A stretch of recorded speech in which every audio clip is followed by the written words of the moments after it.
والمرسلين اما بعد فاعوذ بالله من الشيطان الرجيم بسم الله الرحمن الرحيم جاء الحق وزهق الباطل ان الباطل كان زهوقا صدق اللہ العظیم۔ معزز سامعین و ناظرین، کل ہمارے آخری کلمات بسلسلہ شہادت امام علی مقام علیہ السلام جو چل رہے ہیں، 9 محرم الحرام بروز جمعرات جناب سیدنا امام علی مقام علیہ السلام کربلا معلیٰ کی سرزمین میں موجود ہیں، اور آپ اس کیفیت میں اور اس سوچ میں اپنی تلوار اپنے پاس موجود ہے، اور آپ کچھ لمحہ کے لیے آرام کرتے ہیں کہ آپ کو نیند آ جاتی ہے، تو اچانک کیا دیکھتے ہیں کہ حضرت عباس دوڑتے دوڑتے آپ کے پاس آتے ہیں اور آ کے عرض کرتے ہیں کہ بھائی جان، یزیدی فوج کے گھوڑے سرپٹ آپ کی طرف دوڑتے آ رہے ہیں۔ تو آپ اچانک اٹھ پڑتے ہیں، اور سیدہ زینب بھی یہ شور سن کر آگے بڑھتی ہیں، تو آپ نے اچانک ان کی طرف دیکھا تو آپ نے فرمایا انی ارا فی المنام ان رسول اللہ صلی اللہ علیہ وآلہ وسلم یا حسین انت تروح الینا، او کما قال سیدنا امام حسین رضی اللہ تعالیٰ عنہ۔ آپ فرماتے ہیں کہ ابھی جو مجھے اونگ آئی تو اونگ میں سرکار خواب میں تشریف لائے اور فرما رہے تھے اے حسین تم جلد ہمیں ملنے والے ہو۔ آپ نے جب یہ جملہ فرمایا تو سیدہ زینب علیہ السلام یہ بات سمجھ گئی کہ وجہ کیا ہے۔ یہ بار بار جو سرکار اپنے نواسہ کو، اپنے لخت جگر کو، اپنے شہزادہ کونین کو خواب میں آ رہے ہیں، تو لگتا یہ ہے کہ اب امام علی مقام چند لمحوں کے بعد جیسے ہم سے جدا ہو جائیں گے۔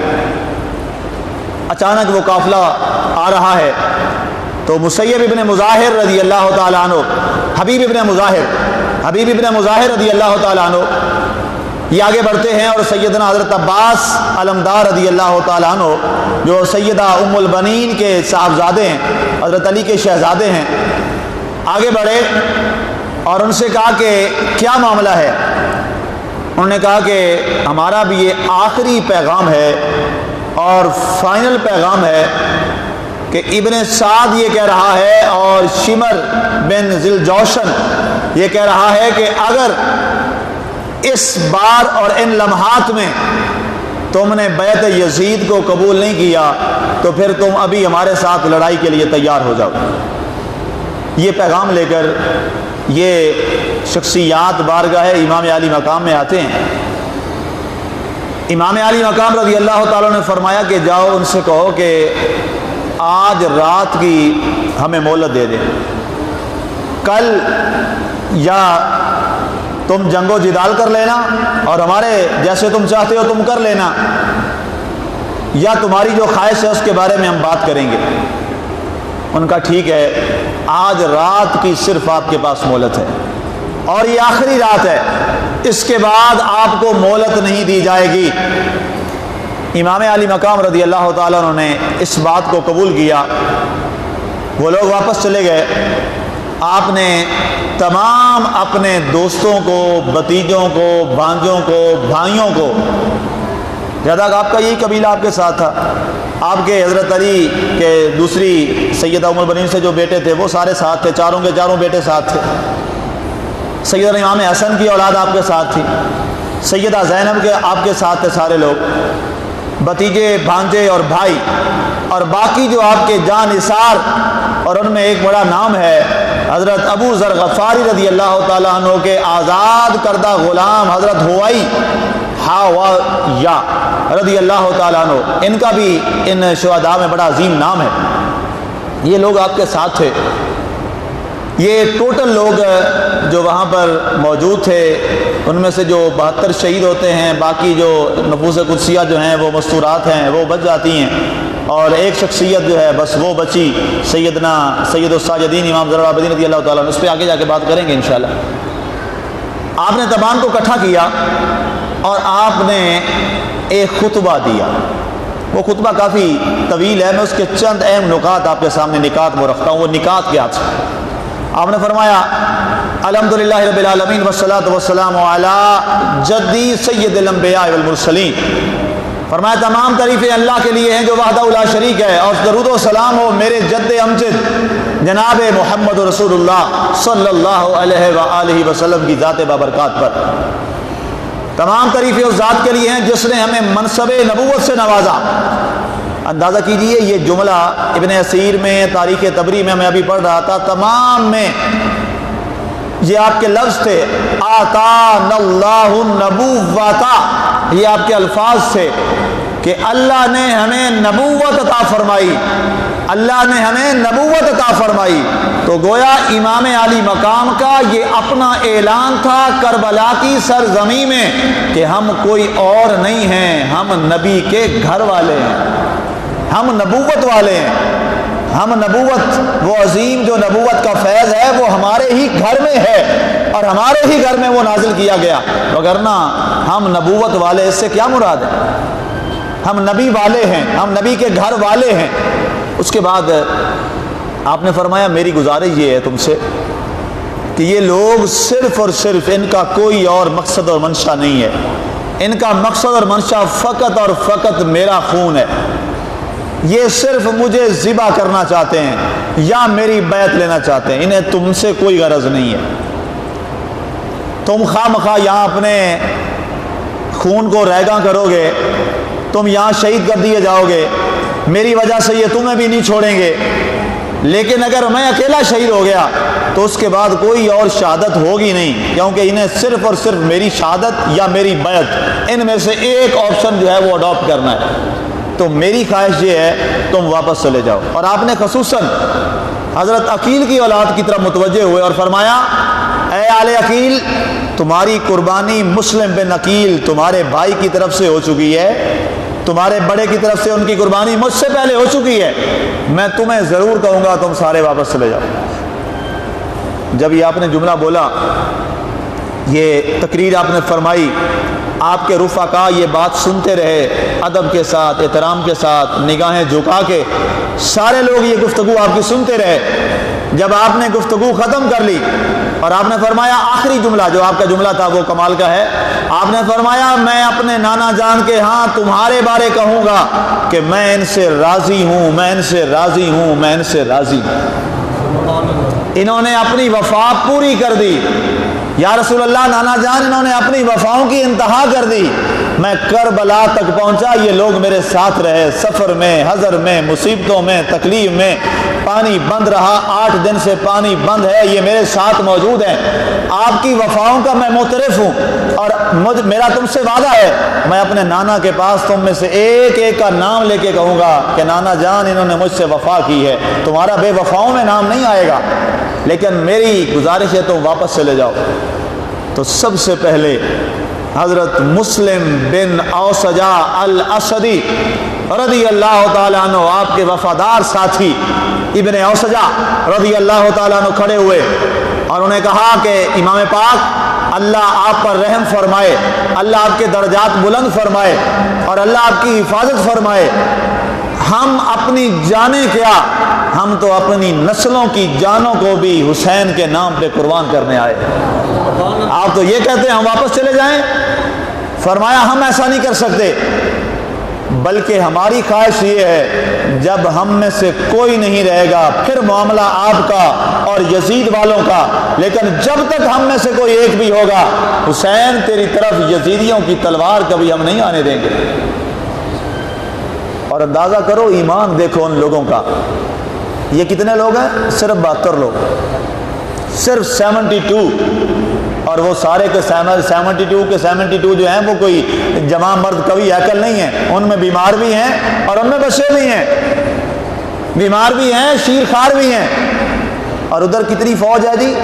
22,000 جو متفقہ روایت ہے, 22,000 یزیدی, اور ان میں نہ کوئی بیمار ہے نہ کوئی ان میں بچہ ہے, سارے کے سارے ظالم قسم کے جنگجو لوگ, نوجوان, قوی ہیکل. لیکن قربان جائیے جو میں نے آیا مبارکہ پڑھی نا، جال حق کی طاقت ایسی ہوتی ہے، اور پھر حق بھی کن کے ساتھ؟ جن کے بارے میں سرکار نے اپنی زندگی میں مہر لگا دی تھی، فرمایا الحق مع علی و علی مع الحق، فرمایا جدھر علی ہوگا حق ہمیشہ علی کے ساتھ ہوگا۔ اور یہاں تو سارا خاندان ہی علی کا تھا، علی کے شہزادے تھے یہاں پر، اور خود علی کے نام رکھا ہوا شہزادہ علی بن حسین جسے زین العابدین لوگ کہتے ہیں، آپ کا نام علی تھا، وہ خود یہاں موجود تھے۔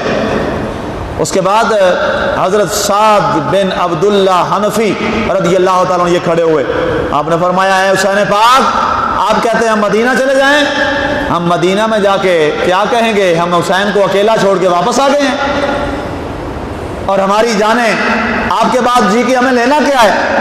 وہ زندگی آپ کے قدموں میں ہم نثار کر کے جائیں گے، اور پھر کہیں گے کیا خوبصورت بات، جان دے دی ہوئی اسی کی تھی، حق تو یہ ہے کہ حق ادا نہ ہوا، ہم جان تمہارے نام پہ قربان کر دیں گے۔ اس کے بعد زہیر ابن عقیل رضی اللہ تعالیٰ عنہ یہ کھڑے ہوتے ہیں، اور ان کے ساتھ سب سے اہم جو میں آپ کو ایک روایت یہاں سنانے لگا ہوں، ایک صحابی رسول رضی اللہ تعالیٰ جن کا نام ہے حضرت انس بن حارث، انس بن مالک حضور کے غلام تھے جن کا بڑا مشہور نام آپ نے سنا ہے، یہ ہیں حضرت انس بن حارث رضی اللہ تعالیٰ عنہ، اور یہ اتنی ثقہ اور مضبوط حدیث ہے جس کو بدایہ و نہایہ میں نقل کیا گیا، اور خصائص کبریٰ میں اس کو نقل کیا گیا حدیث پاک کو۔ آپ فرماتے ہیں سمعت من رسول اللہ صلی اللہ علیہ وآلہ وسلم ان ابنی حسین قد قتل فی ارض یقال لہا کربلا وان تشہد وفی روایت نخرى ومن یشہد منکم فلینصرہ فجزاکم اللہ احسن الجزاء او کما قال علیہ الصلوۃ والسلام۔ حضرت انس بن حارث رضی اللہ تعالیٰ عنہ حدیث کے راوی یہاں فرماتے ہیں میں نے سرکار کو یہ فرماتے ہوئے خود اپنے کانوں سے سنا، فرمایا میرا بیٹا، حضور کی حدیث کے الفاظ کیا ہیں؟ ان ابنی، بے شک میرا بیٹا، یہ حضور کے الفاظ ہیں۔ حسین کے بارے میں بات کرنے والوں ذرا پہلے سوچ لینا کہ تم بات کس کے بارے میں کر رہے ہو۔ کسی کے بیٹوں کو بچانے کی خاطر میں کہیں نبی کے رسول جس کو رسول نے بیٹا کہا ہے اس کی ناموس میں نہ کہیں کمی آ جائے۔ فرمایا ان ابنی حسین یقتل ارضا یقال لہا کربلا، میرا بیٹا حسین ایک زمین میں قتل کیا جائے گا جس زمین کو کربلا کہا جاتا ہے۔ اے میرے صحابہ، تم میں سے جو وہاں اس کربلا کی لڑائی کو پائے وہ میرے بیٹے حسین کی مدد کرے، اس کے بدلے میں اللہ تمہیں سب سے اچھی جزا عطا فرمائے گا۔ حضرت انس بن حارث فرماتے ہیں یہ حدیث چونکہ میں نے اپنے کانوں سے سنی تھی، میں آپ کے ساتھ آ گیا اور کھڑا ہو گیا، کہا اے حسین پاک، کسی اور کی روایت میں نے نہیں سنی، میں نے اپنے کانوں سے اپنے مصطفیٰ کا یہ جملہ سنا تھا، مجھے تو آج رب نے موقع دیا ہے، میں آپ کے ساتھ شہید ہوں گا۔ اور روایات میں موجود ہے فَقُتِلَ مَعَ الْحُسَيْنِ، حضرت انس بن حارث امام حسین کے ساتھ شہید ہو گئے۔ اب یہ سارے جانثار اپنا اپنا محبت کا انداز بیان کر رہے ہیں، اور فیصلہ یہی کیا کہ حسین پاک ہم کہیں نہیں جائیں گے۔ آل عقیل کھڑے ہو گئے، انہوں نے کہا آپ ہمارے بڑے ہیں، اے حسین پاک آپ ہمارے بڑے ہیں، پہلے ہمارے بڑے تھے حضرت سیدنا امام حسن مجتبیٰ رضی اللہ تعالیٰ عنہ، وہ بھی شہید کر دیے گئے، اب ہمارے خاندان کے بڑے کوئی اور نہیں ہے، امام علی مقام وہ آپ ہیں، ہم واپس جا کے مدینے والوں کو یہ کہیں گے کہ ہم اپنے بڑے کو اکیلا چھوڑ کے آ گئے؟ ہمیں دنیا کیا لکھے گی اور تاریخ کیا لکھے گی؟ پہلے ہم ذبح ہوں گے، ہم بڑوں کا احترام جانتے ہیں، ہمیں ہمارے ابا نے بڑوں کا احترام کرنا سکھایا تھا، پہلے ہم چاروں بھائی ذبح ہوں گے، پھر حسین تمہاری طرف کی تلوار آئے گی۔ اور چاروں بھائیوں نے ثابت کر کے دکھایا۔ حضرت عباس جن کو امام علی مقام نے جھنڈا دیا تھا، جنہیں علمدار کہا جاتا ہے، علمدار کہتے ہیں جھنڈا اٹھانے والا، تو حضرت امام حسین حضرت عباس کو علمدار بنانے والے شیعہ نہیں ہے، یا کوئی فرقہ نہیں ہے، یا کوئی رافضی نہیں ہے، حضرت عباس کو علمدار بنانے والے خود حسین پاک ہیں رضی اللہ تعالیٰ عنہ۔ حسین پاک نے جھنڈا لیا، عربوں کا کلچر تھا، آج بھی ان کا کلچر ہے، جب یہ جنگ ہوتی تھی تو جھنڈا ہوتا تھا، جیسے حضور صلی اللہ علیہ وسلم کے زمانہ میں آپ کبھی جھنڈا کسی کو دیتے تھے، کبھی جھنڈا کسی کو دیتے تھے، تو حسین پاک نے جھنڈا اپنے بھائی حضرت عباس رضی اللہ تعالیٰ عنہ کو دیا، اس بنیاد پہ آپ کو علمدار کہا جاتا ہے۔ آپ نے جھنڈا جب ان کو پکڑایا تو یہ چاروں عظیم ہستیاں انہوں نے حسین پاک سے پہلے اپنی قربانی دی. حضرت جعفر رضی اللہ تعالیٰ عنہ، حضرت عبداللہ رضی اللہ تعالیٰ عنہ، حضرت عثمان رضی اللہ تعالیٰ عنہ اور حضرت عباس رضی اللہ تعالیٰ عنہ، یہ چاروں بھائی قربانی. دیکھیے آج لوگ، اقبال نے کہا تھا لوگ آسان سمجھتے ہیں مسلمان ہونا، یہ مسلمان بننا کوئی آسان ہے اور نبی کے دین کا پہرا دینا یہ کوئی آسان بات ہے. چاروں بھائی شہید ہو گئے. اس کے بعد واپس آئیے جہاں میں بات کرنا چاہتا تھا. آپ نے فرمایا پھر تم میں سے کوئی نہیں جانا چاہتا؟ آپ نے پھر دوبارہ بات فرمائی. انہوں نے کہا نہیں حسین پاک ہم نہیں جائیں گے. آپ نے فرمایا اچھا پھر اس طرح کرو، اپنی سب بندیاں کر لو. آپ نے بائیں طرف حضرت حبیب مظاہر کو کھڑا کیا، دائیں طرف آپ نے حضرت سعد بن عبداللہ حنفی اور آپ کے باقی جو حضرت عباس کے بھائی تھے ان کو ساتھ کھڑا کیا، اور اس کے ساتھ آپ نے فرمایا کہ ہمارے جو خیمے ہیں ان کے پیچھے جو جگہ ہے وہاں سے حملہ ہو سکتا ہے. فرمایا وہاں پہ خندق کھودو اور وہاں پہ لکڑیاں پھینک دو، اور جب یہ جنگ شروع ہوگی تو کہیں یہ ظالم پیچھے ہماری مستورات ہیں وہاں سے حملہ نہ کر دیں تو وہاں پہ آگ جلا دینا تاکہ کم از کم ادھر سے یہ حملہ نہ کر سکیں. اور یہ چونکہ بزدل لوگ ہیں، منافق لوگ ہیں، یہ چھپ کے حملہ کرنے والے ہیں اور ہم تو چھپ کے حملہ نہیں کرتے. آپ نے بولا پیچھے آگ لگا دینا. یہ بات ہو رہی ہے اور یہ رات 10ویں محرم الحرام کی رات گزر رہی ہے اور فیصلہ کر لیا کہ بیعت نہیں ہوگی، بس جانے ہی دیں گے. فیصلہ ہو گیا. صبح طلوع ہوئی، فجر کی آپ نے اذان کہلائی. اذان ہونے کے بعد فرمایا اے حسینی قافلے والوں آؤ ہم سارے مل کر اللہ کے حضور فجر کی نماز با جماعت ادا کرتے ہیں. یہ شہدائے کربلا کی آخری نماز تھی. 10 محرم الحرام 61 ہجری بروز جمعۃ المبارک کی فجر کی نماز، یہ شہدائے کربلا کی آخری نماز. نماز ادا ہوئی، اللہ کے حضور سجدہ شکر ادا کیا اور امام حسین نے ایک لمبی دعا کروائی.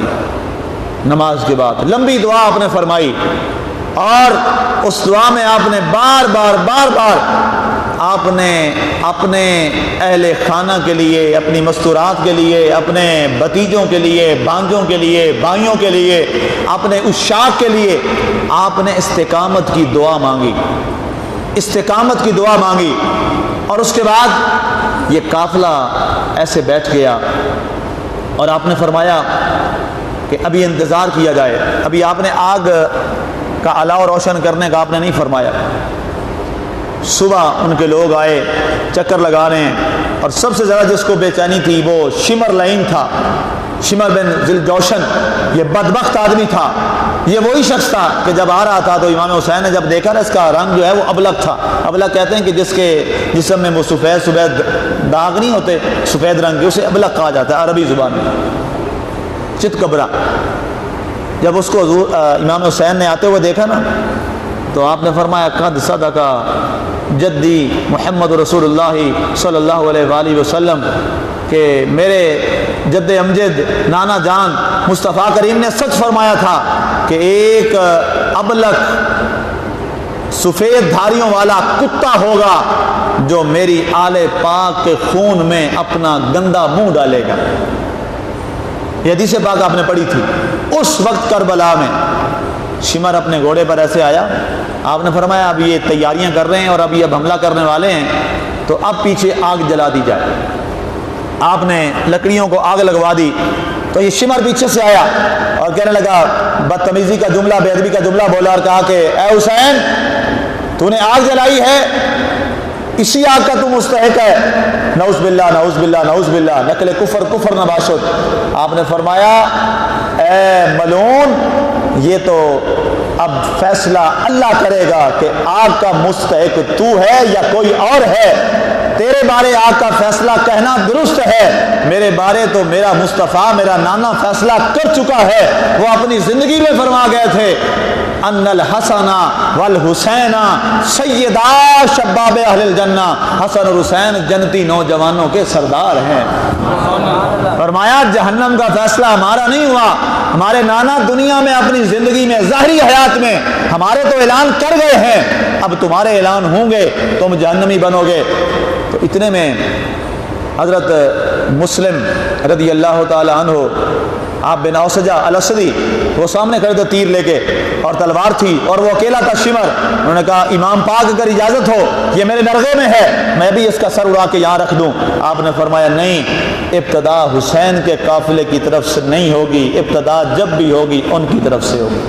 اس کے بعد یہ آگے موضوع چلا اور آغاز کیسے ہوا اس پہ انشاءاللہ کل بات کریں گے۔ وما علینا الا البلاغ المبین۔